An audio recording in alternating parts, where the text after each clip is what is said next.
Napenda kuchukua nafasi hii kuwakaribisha kanisani, kuwakaribisha darasani, na siku ya leo tutakwenda kujifunza somo la 51 kutoka katika kitabu chetu cha shule ya wanafunzi, na somo letu la siku ya leo linaitwa Paulo na Barnaba wanatumwa. Linapatikana ukurasa wa 110, somo la 51, Paulo na Barnaba wanatumwa. Na maandiko yetu ya somo ambayo tutakwenda kusoma siku ya leo yanatoka katika kitabu cha Matendo sura ya 13 mstari wa 1 mpaka wa 12. Hayo ndio maandiko yetu ya somo. Tuombe. Bwana Yesu, ninasema asante kwa neema yako. Ninakushukuru kwa ajili ya wakati huu Bwana ambao Mungu umetupa kibali na neema cha kuweza kujifunza Bwana. Wakati huu mfalme wa amani, tunaalika nguvu zako, tunaalika roho wako Bwana akapate kutuongoza na kutusaidia. Mimi ninapungua, Mungu kapate kuongezeka. Mimi ninashuka, wewe Mungu kapate kusema na kanisa lako na watoto wako Bwana, katika jina la Yesu. Sote ni wanafunzi, lakini mwalimu mkuu ni wewe Roho Mtakatifu. Tupo kusikia. Ninaomba Bwana ukampatie kila mmoja sawa sana portion ambayo umeweza kumwandalia ili kuweza kupokea siku ya leo Bwana. Ukafungue fahamu zetu, ukafungue mioyo yetu Bwana kuweza kupokea, katika jina la Yesu Kristo aliye hai. Uchukue usikivu wetu Bwana kukuelekea wewe mfalme wa amani. Tamalaki kuanzia mwanzo mpaka mwisho mfalme wa amani, katika jina la Yesu. Asante Roho Mtakatifu kwa uaminifu wako. Nimeomba katika jina la Baba, Mwana na Roho Mtakatifu. Amen.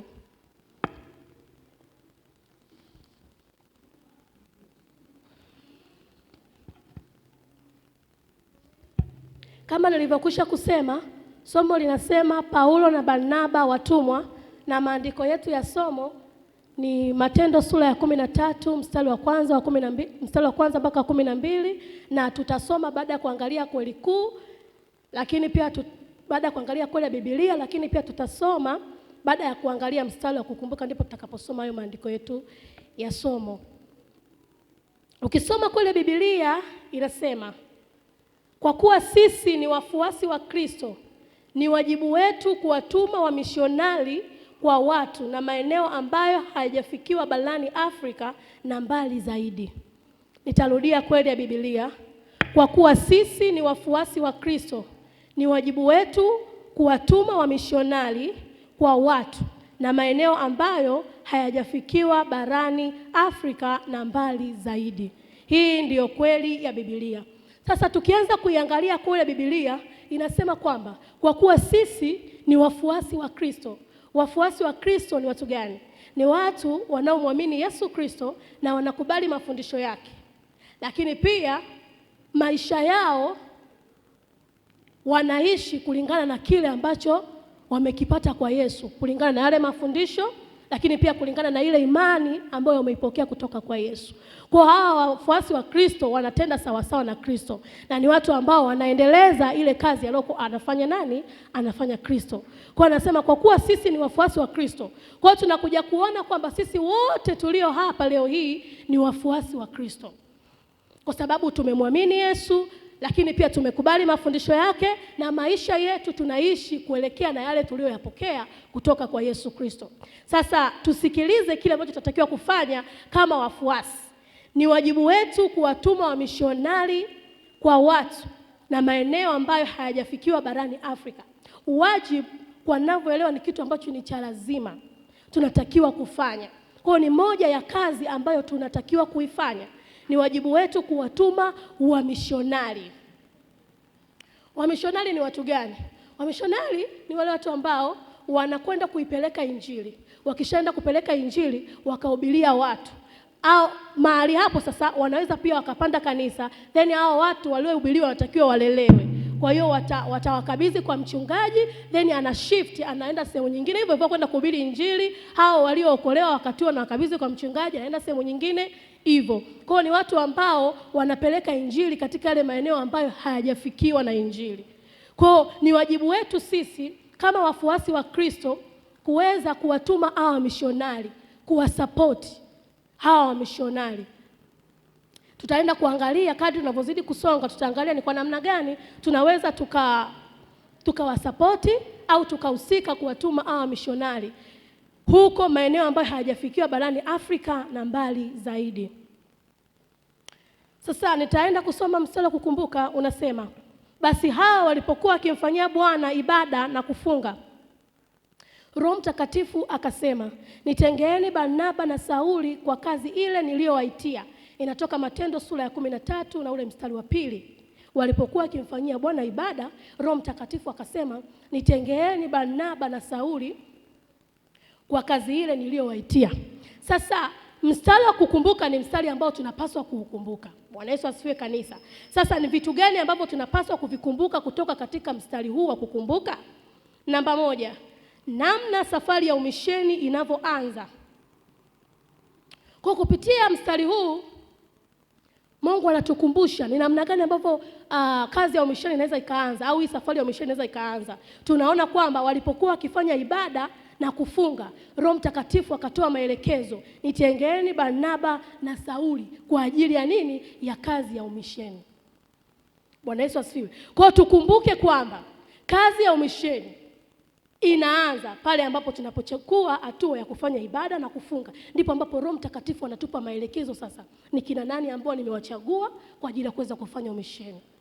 Katikati ya kanisa hili, Roho Mtakatifu anaweza akasema, nimemchagua mtu 1, 2, 3 kwa ajili ya kufanya kazi ya umisheni. Tukumbuke kama kanisa. Lakini pia tunachokumbusha ni kwamba Roho Mtakatifu ndiye anayeongoza kazi ya Mungu. Kumbuka kwamba si wanadamu waliowachagua, bali ni Roho Mtakatifu mwenyewe. Kwa tukumbuke kwamba Roho Mtakatifu ndiye anayeongoza hii kazi ya Mungu ya umisheni. Kwa hiyo hatuoni kama kanisa limehusika kuwachagua Barnaba na Sauli. Kwa nini Roho Mtakatifu? Ni faida gani? Ni kwa sababu tukisema kwamba wanadamu ndio wao wanachagua, wanadamu wanapima kwa nje. Huyu hana elimu, hana knowledge kwanza ya Biblia, hajui hiki na hiki, wanaanza kuclassify pale. Lakini anapochukua Roho Mtakatifu mwenyewe, anajua ni kitu gani ameona kwa yule mtu na kwa nini anamtumia Barnaba na Sauli na si mtu mwingine. Kwa ni lazima tujue kwamba kanisa si wajibu wetu kuwachagua watu wa kufanya kazi ya umisheni, bali ni Roho Mtakatifu mwenyewe ndo anahusika moja kwa moja kuwachagua watu hao. Lakini kingine tunachopaswa kukumbuka, namba 3, Mungu humtenga mtu kwa kazi maalum, kama ambavyo Mungu aliwatenga Barnaba na Sauli kwa ajili ya kazi aliyowakusudia. Kwa hiyo cha kukumbuka pia kingine ni kwamba Mungu peke yake ndiye anawatenga watu kwa ajili ya kazi maalum. Kama ambavyo Roho Mtakatifu akasema, nitengeeni Barnaba na Sauli kwa ajili ya kazi ile niliyowatuma. Kwa kama kanisa lazima tufahamu kwamba Mungu pekee ndiye ambaye anamtenga mtu kwa ajili ya kazi hiyo ya umisheni. Haleluya kanisa. Baada ya kuangalia kweli hii ya Biblia, tutamalizia kwa kuangalia kwa nini tunajifunza somo hili, then tutakwenda kusoma maandiko ya somo. Kwa nini sasa tunajifunza leo hii ili somo la Paulo na Barnaba kutumwa? Kwanza kabisa ni kuweza kufahamu namna ambavyo makanisa ya mahali pamoja yanaweza kushiriki kwa ufanisi katika umisheni. Nikisema kanisa la mahali pamoja ni kama sisi tulivyo VTCC. Bwana Yesu asifiwe sana. Hili ndo kanisa la mahali pamoja. Sasa kupitia somo hili tutakwenda kujifunza ni kwa namna gani sisi kama kanisa la mahali pamoja, yaani TCC, tunaweza tukahusika au kushiriki kwa ufanisi katika kazi hii ya umisheni. Lakini namba 2 ni kujitoa kwa dhati, kufanya sehemu yetu kuhakikisha kwamba wamishonari wanatumwa na wanategemezwa kikamilifu. Kwa hiyo baada ya kujua ni kwa namna gani tunashiriki, namba 2 ni kujitoa sasa kwa dhati kwa ajili ya kuweza kuwategemeza hao wamishonari. Na hapa tutakwenda kuangalia tunaweza kuwategemeza kwa namna gani. Na nipende kukuambia kwamba mfano wa kanisa tutakalolitumia kwa ajili ya kutuongoza ni kanisa la Antiokia. Hili ndio litatupa taswira au picha halisi ni kwa namna gani kanisa la mahali pamoja linaweza likafanya hii kazi ya umisheni au linaweza likawategemeza hao mishonari kama ilivyotokea katika kanisa la Antiokia. Sasa maandiko yetu ya somo tutasoma Matendo 13 mstari wa 1 mpaka 12. Naomba mtumishi wa Mungu mmoja nisaidie kusoma.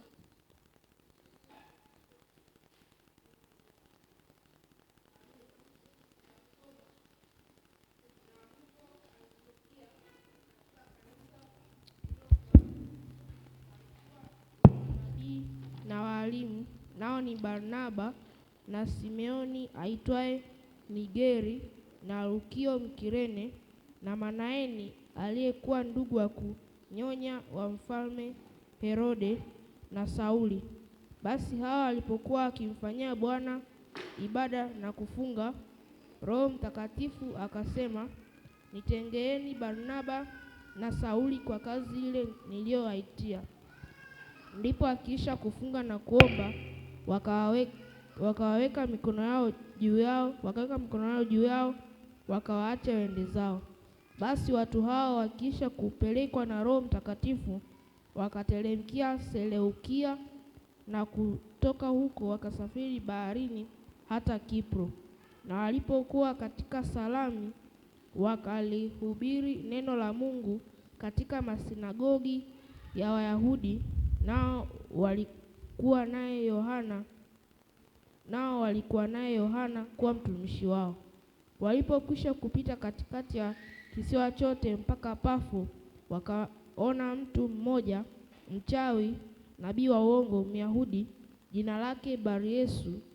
Mtu huyu alikuwa pamoja na liwali Sergio Paulo, mtu mwenye akili. Yeye liwali akawaita Barnaba na Sauli waje kwake, akataka kusikia neno la Mungu. Lakini Elima yule mchawi, maana ndiyo tafsiri ya jina lake, akashindana nao, akitaka kumtia yule liwali moyo wa kuiacha ile imani. Lakini Sauli, ambaye ndiye Paulo, akijaa Roho Mtakatifu, akamkazia macho, akasema, ewe mwenye kujaa hila na uovu wote, mwana wa Ibilisi, adui wa haki yote, huachi kuzipotoa njia za Bwana zilizonyoka? Basi angalia, mkono wa Bwana u juu yako, nawe utakuwa kipofu, usilione jua kwa muda. Mara kiu ikamwangukia na giza, akazunguka na kumtafuta mtu wa kumshika mkono na kumuongoza. Ndipo yule liwali alipoona yaliyotendeka, akaamini, akiyastaajabia mafundisho ya Bwana. Amina. Asante mtumishi wa Mungu kwa kusoma vizuri. Mungu akubariki. Amina. Kama ambavyo tulivyoangalia hapa katika hii Matendo 13 mstari wa kwanza mpaka 12, kuna vitu vya kujifunza hapa, na tutajifunza kama nilivyokwisha kusema hapo mwanzo kwamba tutajifunza kupitia kanisa la Antiokia. Sasa kwa kusoma hapa tunaweza tukaona vitu mbalimbali. Tunaweza tukaona namna ambavyo kazi ya umisheni ilipoanza katika kanisa hili la Antiokia, pale ambapo walipokuwa wanafanya ibada, Roho Mtakatifu akasema atengewe Barnaba na Sauli.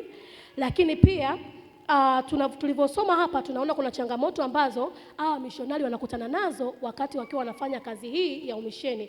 Tunaona kwamba walipokuwa wanakwenda kumhubiria huyu liwali, tunaona kwamba wakakutana na upinzani katika ulimwengu wa roho, ambapo kulikuwepo na mchawi anaitwa Elima, ambaye alikuwa anazuia yule mtumishi wa yule liwali asifanyeje, asiweze kupokea neno, kwa sababu alikuwa ana kiu.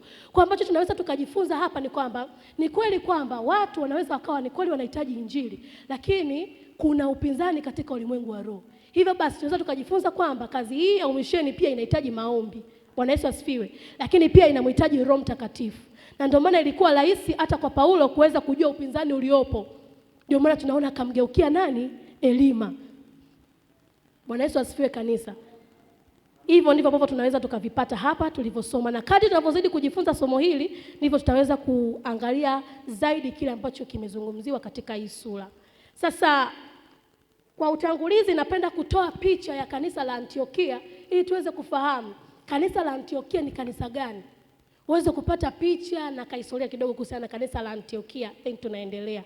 Kanisa la Antiokia ndipo ambapo wafuasi wa Yesu waliitwa Wakristo kwa mara ya kwanza, na hii unaipata katika Matendo 11 mstari wa 26. Hapo ndipo wale wafuasi wa Yesu waliitwa Wakristo kwa mara ya kwanza. Lakini pia ndio sehemu iliyokuwa kituo kikuu cha injili. Amina kanisa. Ndio sehemu ambayo ilikuwa ni kituo kikuu cha injili, ambapo walikuwa wana produce wale nini? Wanazalisha wale wa missionary, ambapo tunamwona hapa kuna Barnaba, kuna Paulo. Paulo sawa, ataenda huko, atafanya kazi ya missionary, then atarudisha feedback pale Antiokia. Bwana, huko tumepata 1 2 3. wanazidi tena kuproduce hivyo, wanawatoa missionary hivyo. Kwa hiyo ilikuwa ni kituo kikuu sana cha injili. Lakini pia kanisa hili lilikuwa limejaa watu wa namna zote, nikimaanisha kwamba watu wa mataifa, lakini pia na watu ambao wanamjua Mungu. Wale wasiomjua Mungu na watu ambao wanafanyaje, wanamjua Mungu. Wayunani lakini pia na Wayahudi. Kwa hiyo lilihusisha watu wa namna zote. Bwana Yesu asifiwe. Lakini pia ulikuwa ni mji mkubwa katika eneo la Syria. Leo hii inaitwa Antakia huko Uturuki. Na kanisa hili lilianzishwa na waamini waliotawanyika baada ya mateso yale yaliyotokea Yerusalemu. Kwa baada ya kuona wale watumishi wa Mungu walivyokuwa wanateswa sana, kukatokea mtawanyiko, lakini hawa watumishi waliokuwa wanatawanyika huko walikokuwa wanafika bado walikuwa wanaendelea kuhubiri injili. Na hii inathibitika katika Matendo 11:19 mpaka 21. Lakini pia lilikuwa ndilo kanisa la kwanza lenye mchanganyiko wa Wayahudi na watu wa mataifa kama nilivyokwisha kusema. Lakini for the first time Barnaba alitumwa kwenda Antiokia. Kwa kwanza kwenda Antiokia alikuwa ni Barnaba, akatumwa aende kuthibitisha kazi ya Mungu kwa Antiokia. Then Barnaba akamvuta na nani? Na Paul kutoka Tarso. Na wakafundisha kanisa hilo kwa muda wa mwaka mmoja. Hii unaweza ukaiona katika Matendo 11:25 mpaka 26. Lakini pia lilikuwa ni kanisa la utume, na kanisa la Assemblies of God ni mfano wa kanisa la Antiokia kwa sababu ya sifa ya kanisa hilo. Kwa hiyo tunaona kanisa letu hili la Tanzania Assemblies of God linachukua picha ya kanisa la Antiokia. Kwa namna gani? Tuangalie hizi sifa za kanisa la Antiokia, then tunalinganisha na kanisa letu. Lilikuwa ni kanisa linalokubali watu wa mataifa yote kama ilivyokuwa leo hii sisi hatubagui. Na ndio maana kwenye kanisa letu tunawaleta watu wote. Wapagani, Waislamu, Wakristo, Waloma, wote wa dini zote wako huru kuingia. Bwana Yesu asifiwe. Kama ambavyo ilikuwa linafanyika Antiokia. Lakini kanisa hili lilikuwa linaongozwa na Roho Mtakatifu.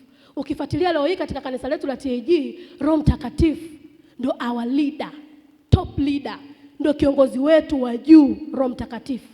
Lakini pia kanisa lenye moyo wa utume na huduma kama ilivyokuwa leo hii kwetu.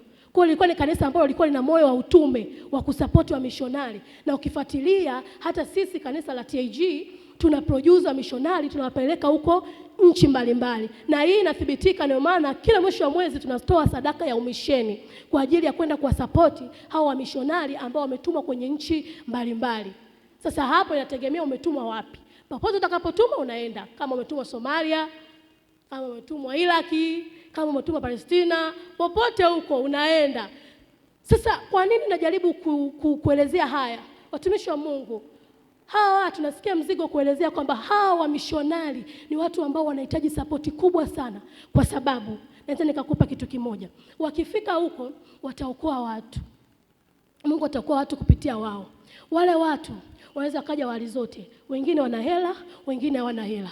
Watasema sawa, mimi nimeokoka, sina chakula, sina hiki. Wakati huo ukiangalia na mtumishi wa Mungu, pia labda una changamoto fulani. Kwa hiyo tunapokuwa tunawasapoti kwa hii hela yetu ambayo tunatoa sadaka, inakwenda kuwaboost kule, inawasaidia. Bwana Yesu asifiwe kanisa. Ndio maana unapoandaa sadaka yako unavyosikia umishonari, toa kwa sababu inakwenda kuboost kwa kiasi kikubwa sana kazi ya Mungu. Haleluya kanisa. Amen. Sasa tunapoenda kujifunza somo hili ni lazima tukumbuke kwanza kazi ya umisheni ni kazi ambayo ilitolewa au iliagizwa na Yesu mwenyewe. Na Yesu ndiye na kazi hii ndio iliyotajwa katika Mathayo 28:19 aliposema kwamba enendeni ulimwenguni mote mkawafanye mataifa kuwa wanafunzi wangu, mkiwafundisha kuyashika yale niwaamuruyo, kwa maana mimi nipo pamoja nanyi hata ukamilifu wa dahari, kama alivyosema kwenye hii Mathayo 28. Kwa hii kazi ya misheni, tunaposikia mtu ni missionary anafanya hii kazi ya utume, hii agizo kuu. Japo sisi kwa pati yetu tunafanya kama kanisa, lakini kuna wale ambao wako special kwa ajili ya kutembea huko kukwenda kwenye nini? Kwenye hizo sehemu ambazo hazijafikiwa. Haleluya kanisa. Kwa hiyo ni wanafanya agizo kuu. Na agizo hili wakati Yesu anatoa, alikutolewa kwa wanafunzi tu, bali ni agizo lilotolewa kwa wote, kwa kanisa lake na nyakati zote.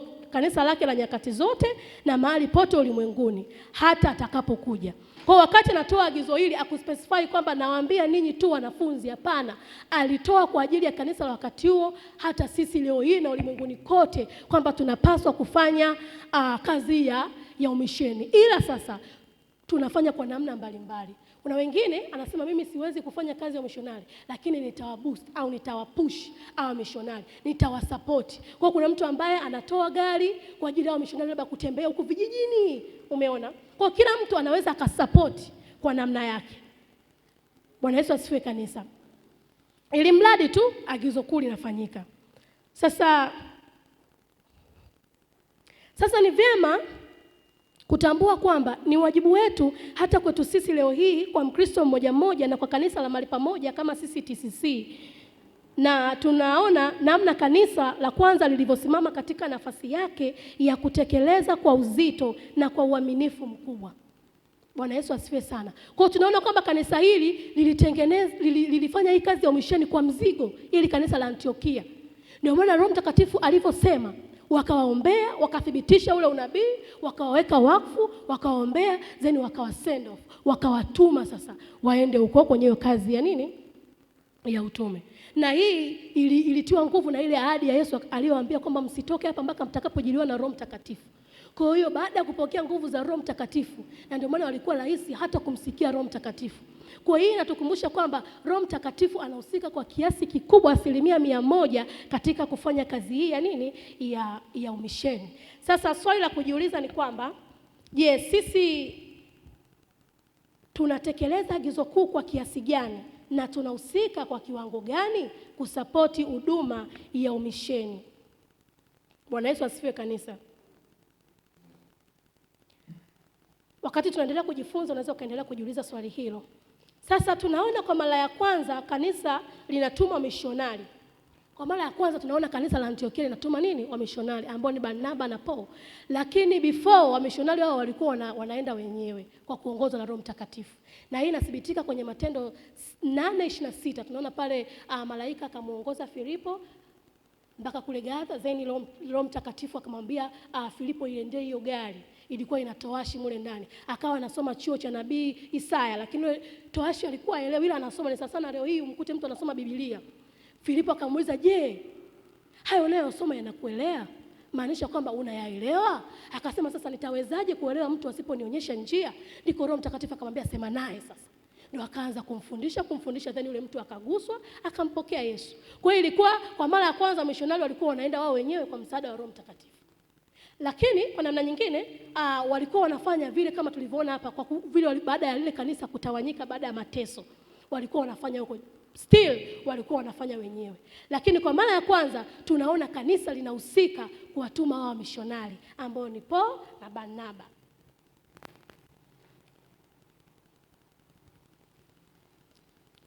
Sasa kupitia hivyo tunaona kwamba kanisa la Antiokia linatupa picha halisi sisi kama kanisa mahali pamoja tunavyoweza kushiriki kuwatuma hawa mishonari chini ya uongozi wa Roho Mtakatifu.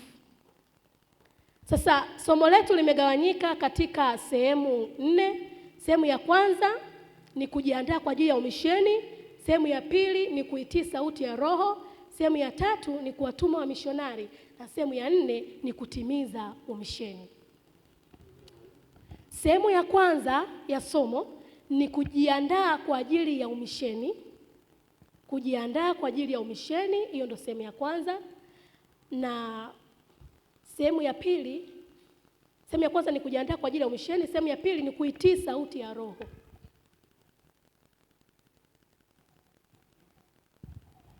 Ni kuitii sauti ya Roho Mtakatifu. Na sehemu ya tatu ni kuwatuma sasa wamishonari. Kuwatuma wamishonari. Na sehemu ya 4 ni kuutimiza umisheni. Kuutimiza umisheni. Sasa tukianza na sehemu ya kwanza, kujiandaa kwa ajili ya umisheni. Hapa tunaangalia nini? Hapa katika sehemu hii ya kwanza tunaangalia ni kwa namna gani sisi kama kanisa la mahali pamoja tunaweza tukajiandaa kwa ajili ya kazi ya umisheni kama ilivyokuwa Antiokia. Tukisoma mstari wa kwanza tunaona kwamba kanisa hili lilikuwa lina walimu, lakini pamoja lilikuwa lina manabii. Ikimaanisha kwamba walimu walikuwa wanatoa mafundisho. Bwana Yesu asifiwe sana. Manabii wanapokea maagizo, wanaleta kwa kanisa. Kwamba Roho kama hapo walivyosema kwamba nitengeeni, ni nabii alisema tengeeni Barnaba na Sauli. Bwana Yesu asifiwe sana. Kwa hiyo tunaona kwamba kanisa hili lilikuwa lina walimu pamoja na nini na hao manabii. Hivyo inatuonyesha kwamba kanisa hili ni kwa kiasi gani limeshiba mafundisho. Limeshiba mafundisho, lakini pia na uzilishaji wa karama za Roho Mtakatifu. Sasa na kuwepo kule kwa walimu pamoja na manabii inatuonyesha namna gani ambavyo walimu walikuwa wanachukua nafasi ya kuwafundisha. Kwa hiyo kkanisa kwanza lilikuwa limeshiba kwa maandiko.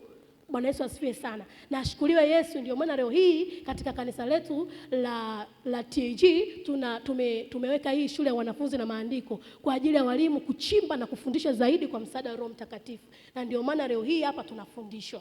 Bwana Yesu asifiwe kanisa. Lakini pia uwepo wa manabii inaonyesha udhihirishwaji wa karama za Roho Mtakatifu. Sasa tunajifunza kwamba katika kanisa viongozi wanapaswa kuwafundisha watu kuhusu agizo kuu, na ni lazima wajazwe pia Roho Mtakatifu, kisha kuimarishwa kwa maombi ya kufunga. Kwa hiyo kama kanisa, viongozi tunatakiwa tuwafundishe watu kuhusiana na agizo kuu. Leo hii inawezekana tufundishe watu kuhusiana na agizo kuu, na ndio maana watu hawachukulii uzito. Lakini hili kanisa kwa sababu lilikuwa ni kanisa la utume, limejikita kwenye Injili, walikuwa wanafundishwa, wanapikwa, wanaelewa sana. Hii inasaidia nini? Tutakuja kuona kwa nini mafundisho. Na lakini pia wajazo Roho Mtakatifu. Tunaona Roho Mtakatifu alimsaidia Paul kujua kwamba huyu mchawi anafanya kitu 1 2 3. Kwa hiyo lazima wajazo Roho Mtakatifu. Lakini waimarishwe katika maombi. Tunaona kanisa hili walikuwa wanaomba. Sasa wai mafundisho sahihi, wai kujazwa Roho Mtakatifu, wai maombi na kufunga. Hivi ni vitu vitatu vya kujiandaa. Sasa ndio maana tunasema ni pati ya kwanza inasema kujiandaa kwa ajili ya umisheni. Sasa ni kwa nini kuwepo na mafundisho sahihi? Au ni kwa nini kujazwa Roho Mtakatifu? Au ni kwa nini wanafunga na kuomba? Kwa nini? Mafundisho sahihi ya kimaandiko yanawasaidia wamishonari kueneza Injili kwa usahihi, na inasaidia wao kujibu changamoto. Bwana Yesu asifiwe. Kwa hiyo unapokuwa unapata mafundisho, hata leo hii ukikutana na mtu anakuuliza, unaweza ukafanyaje? Ukamjibu. Tunaelewa changamoto ambazo tunakutana nazo wakati tunafanya Injili. Mimi nasikia Bwana Yesu ni Mungu, sio Mungu. Mtumishi wa Mungu pale unatoka noka utujui yani. Ndio maana tunapikwa huku tunaiva na mafundisho. Unaelewa. Hata akikupiga hilo swali unamwambia nini maana ya wokovu? Unamwambia, unampa na kifungu cha Biblia. Ni kwa sababu umefanyaje? Umepikwa. Bwana Yesu asifiwe sana. Lakini pia kwa nini kujazwa Roho Mtakatifu? Kunasaidia kupata ufunuo, nguvu, ujasiri wa kufanya kazi ya Mungu. Bila Roho Mtakatifu kazi ya umisheni inakuwa haina matokeo. Kwa Roho Mtakatifu anachukua nafasi kubwa sana katika kazi hii ya umishonari, kwa sababu anatupa ujasiri na nguvu. Na maana ukifuatilia before tunaona Petro alikuwa hana Roho Mtakatifu mpaka akamkana Yesu. Baada ya kupokea Roho Mtakatifu, the same person anailaze na kuanza kuhubiria watu 3,000. Ujasiri wa kiasi gani ambao mtu anaupata ni kupitia Roho Mtakatifu. Kwa hiyo maana tunamhitaji sana Roho Mtakatifu. Roho Mtakatifu anachukua nafasi ya kuwashuhudia wale watu. Na maana Biblia inasema kwamba ataushuhudia ulimwengu kwa habari ya haki na dhambi. Kwa Roho Mtakatifu atawashuhudia wale watu. Na maana tunamhitaji sana Roho Mtakatifu. Why maombi na kufunga? Ni kwa sababu kunaleta unyenyekevu, kutafuta mapenzi ya Mungu. Ni njia ya kujiandaa kwa ajili ya vita ya kiroho vinavyokuja katika umisheni. Na ndio maana tunaambiwa tuwe tunaomba na kufunga. Inatusaidia kutupa nguvu, stamina pale ambapo tunapokuwa tunafanya hii kazi ya umisheni. Haleluya kanisa. Kama tunaelewa punga namna hii, unaona naongea mwenyewe. Amina, tunaelewana. Sasa nitaenda haraka kidogo, muda umetutupa mkono. Namba 2 ni kuitii sauti ya Roho Mtakatifu. Tunaona wakati wakiwa kwenye maombi, Roho Mtakatifu anatoa agizo la kutengewa Sauli na Barnaba, na baada ya kupata agizo hilo, kanisa mara moja linatii na kuwaweka wakfu kwa huduma. Hivyo nasi pia tunaweza kuwa kama kanisa la kwanza la Antiokia, kuwa watiifu pale Roho Mtakatifu anapokuwa anasema nasi kwa habari ya umisheni, na kuwa tayari kwa sapoti au wamishonari kwa kazi zote.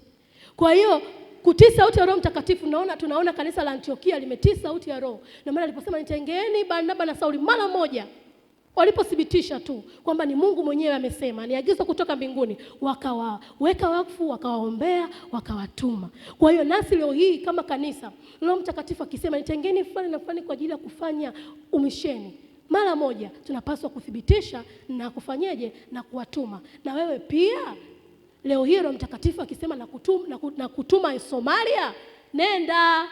Bwana Yesu asifiwe kanisa. Na kutuma Palestina, nenda. Na kutuma Israeli, nenda. Bwana Yesu asifiwe.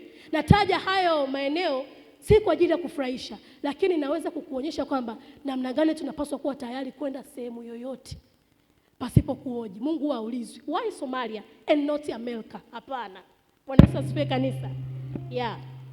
Sasa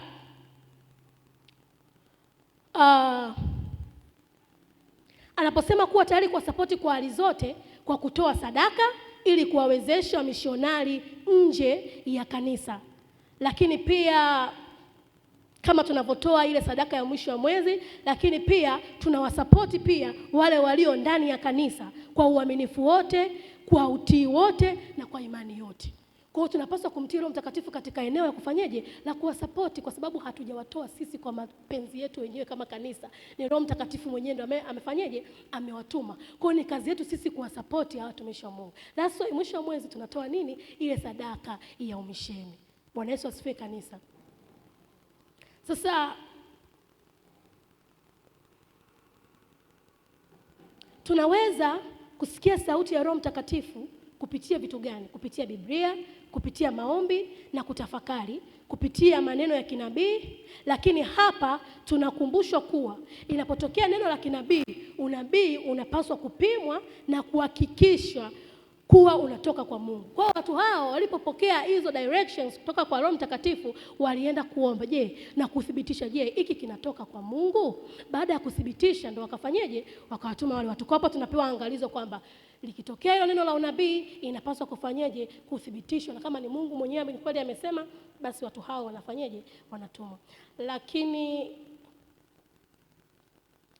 naendelea kusema kwamba lakini pia kama katika kanisa kuna watu ambao wameitwa kwa ajili ya hiyo kazi ya umisheni au kwa ajili ya kupanda makanisa, wanatakiwa kuchunguzwa, kuthibitishwa, kisha wanatumwa waende. Kwa hiyo hii ukisikia wito wa kutaka kufanya kazi ya umisheni au kutaka kupanda kanisa, na unaenda kwa mchungaji anaomba, Mungu, ni kweli umemchagua huyu mtu na tunapaswa kufanya nini, kipi na kipi kwa ajili ya nini? Ya kusapoti kazi hiyo. Kwa watu hao then wanachunguzwa na kuthibitishwa kama ni kweli wamefanyaje, wamechaguliwa na Roho Mtakatifu. Sio sisi tunafanya, ni picha ambayo tunaipata pia kutoka katika kanisa la Antiokia. Namba 3 ni kuwatuma wamishonari. Sasa kupitia mfano wa kanisa la Antiokia, tunaona Roho Mtakatifu anawatuma wamishonari, lakini kwa nafasi yao pia kama kanisa wanawatuma pia baada ya kuwaombea na kuwaweka mikononi mwa Mungu na kuwakabidhi kwa ajili ya kazi hiyo. Sehemu ya 3 ni kuwatuma mishonari. Kwa hiyo namba 1 tunaona kwamba Roho Mtakatifu anasema nitengeni. Hapo ndio anataka kuwatuma hao watu kwa ajili ya kazi ya nini? Ya Injili. Lakini pia kama kanisa tuna nafasi ya kufanyaje, ya kuwatuma pia. Tunaona hapa wale watumaji baada ya kupata hayo maelekezo, waliwaombea, waliwaweka wakfu, then wakafanyaje, wakasema sasa watumishi wa Mungu mnaweza mkaenda kwa ajili ya kufanya hiyo kazi. Vivyo hivyo nasi kama kanisa tunatakiwa kufanya kwa nafasi yetu katika kuwatuma mishonari, na si kuwatuma tu, pia na kuwasapoti. Pia huduma hii inahusisha kuwaombea, kuwategemeza kwa fedha na kuwasaidia kwa kuwaunga mkono. Hii inakuwa supported na andiko la Warumi 10:15 linalosema kwamba wanaendaje pasipo kupelekwa? Wanahubirije pasipo kupelekwa? Kwa sisi kama kanisa tuna wajibu wa kuwaombea, kuwategemeza kwa fedha, kuwasaidia na kuwaunga mkono katika kazi hiyo. Wapo wengine ambao watakata tamaa, tutakao tuwashike mkono na kuwatia moyo. Na pati ya mwisho ni kutimiza umisheni. Sasa tunawezaje kutimiza umisheni, au ni kitu gani ambacho kinazungumzwa hapa? Kazi ya mishonari ilikuwa ni kuhubiri Injili.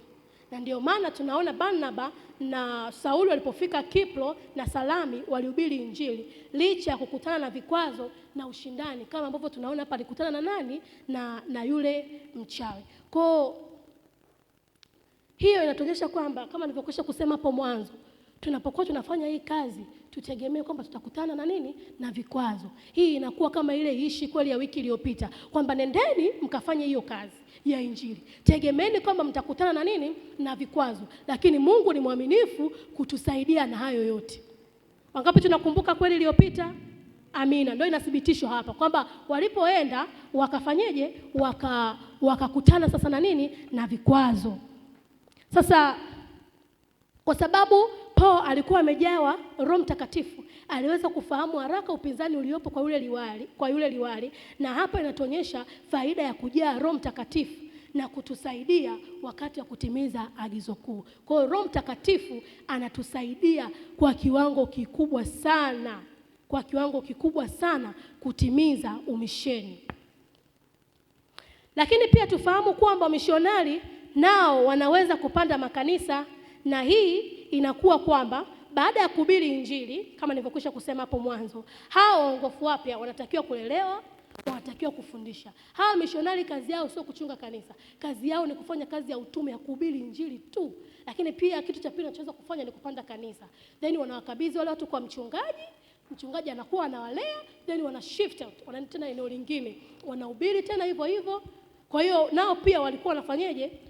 Wanapanda makanisa. Na hiyo tunaona alikuwa anafanya nani? Paul. Lakini pia wanaweza kutuma mishonari wao wenyewe katika maeneo ambayo Injili haijafikia. Kwa hiyo wenyewe mishonari wanaweza pia wakafanyaje? Wakatuma mishonari wengine. Hii pia tunaona ilikuwa inafanywa na nani? Na Paul. Na ndio maana namalizia sasa kanisa. Na ndio maana leo hii katika kanisa letu la TCC tuna mission inayosema, nitasema kwa Kiswahili, kutafuta waliopotea, tunafundisha waliookolewa, na tunabadilisha jamii. Moja kwa moja inagusa agizo kuu la Bwana. Haleluya kanisa, tumchapie Bwana makofi. Na sisi TCC kwa nafasi yetu tunafanya agizo kuu. Our mission to seek the lost, to teach the saved and transform the community through the gospel of Jesus Christ. Kama ambavyo nilivyokwisha kusema hapa kwamba tunawatafuta waliopotea, tunawafundisha waliookolewa, na tunawabadilisha jamii ili kabadilishe others. Haleluya kanisa. Kwa hiyo ashukuriwe Yesu, na sisi pia tunafanya agizo kuu kwa nafasi yetu. Sasa kwa kumalizia hapa kuna swali.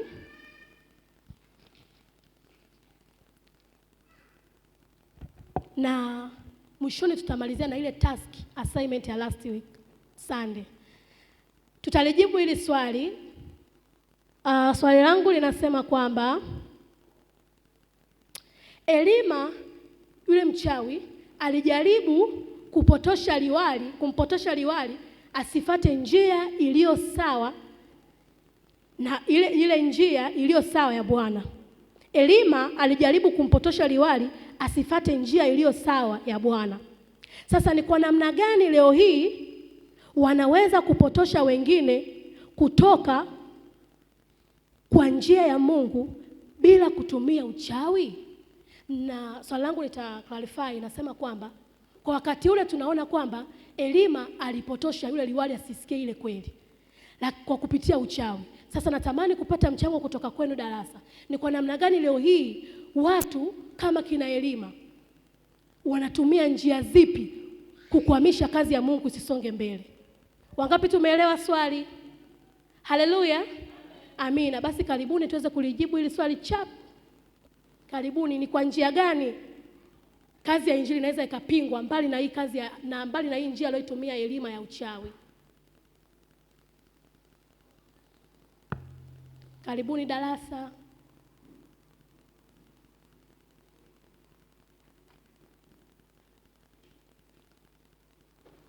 Ni kwa namna gani injili inaweza ikapingwa mbali na uchawi? Ziko namna nyingi za kuzuia injili isiende mbali na aliyoifanya Elima. Amina. Karibu Dr. Edna. Kwa Dr. Edna.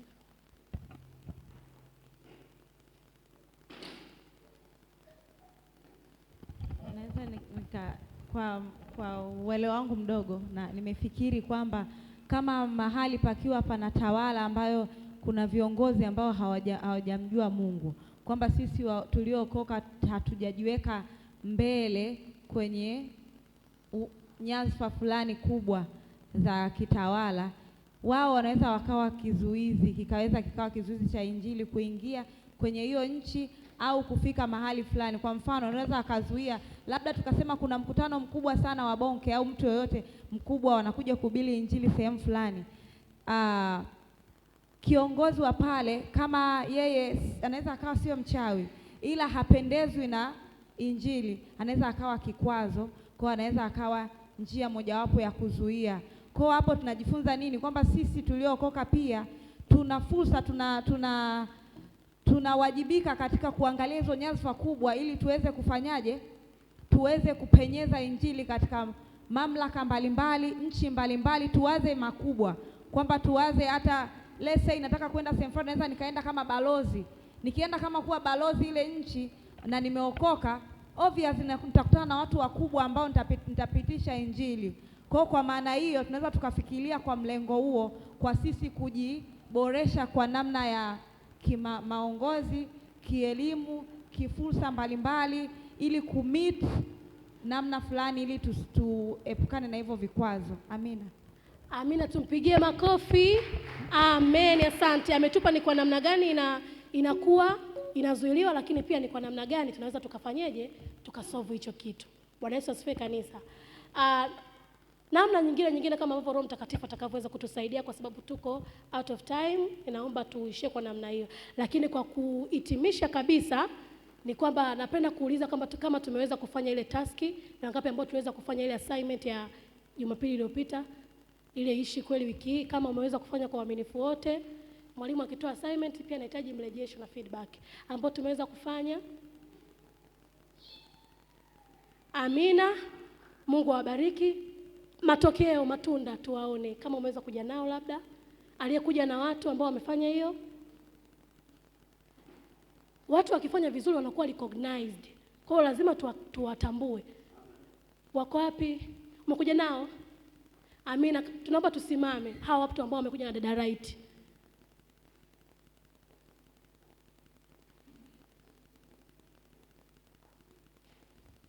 Na mimi wa kwangu nilokuja nao, karibu hapo Injinia Mtatilo pamoja na Injinia Muhunda. Amina. Na mimi pia nimefanya kazi hiyo ya umisheni. Haleluya kanisa. Tupongeze jamani kwa makofi. Amen, amen, amen, amen, amen. Amina. Mungu awabariki sana. Asante sana kwa kutii agizo hilo. Still tuna nafasi na chance ya kuweza kufanya hivyo. Amina. Nawashukuru kwa usikivu wenu. Mungu anathamini sana muda uliotoa. Karibu Kweli Kuu, Kweli Kuu, Kweli Kuu, ishi Kweli Kuu. Ishirikishe jamii yako habari za Yesu na toa sadaka kufanikisha mpango wa umisheni wa kanisa lenu la mahali pamoja. Ishirikishe jamii yako habari za Yesu na toa sadaka kufanikisha mpango wa umisheni wa kanisa lenu la mahali pamoja. Mungu awabariki.